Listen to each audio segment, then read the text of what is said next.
Umaraga sa pagpupala po sa ating lahat. Para sa ating pangaraw-araw na talata, tayo ngayon ay nasa Genesis Kapitulo 43, simula versikulo 15 hanggang versikulo 18. Nagdala nga sila ng mga kaloob at salaping dapat dalhin at nagbalik sa Ehipto kasama si Benjamin.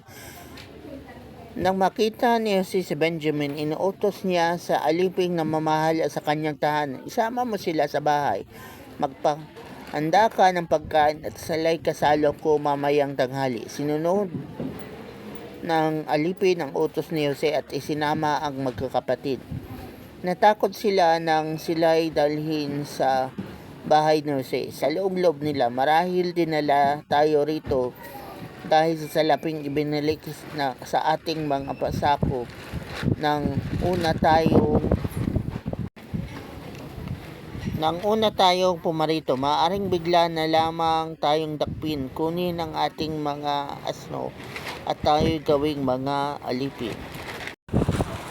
So sa passage na to, finally sumama na si Benjamin at nakita na siya ni Joseph. Kaya tagumpay yung plano ni Joseph na i-pressure ang kanyang mga kapatid na isama si Benjamin. Pero yung mga kapatid ni Joseph hindi pa rin naiintindihan ang mga nangyayari.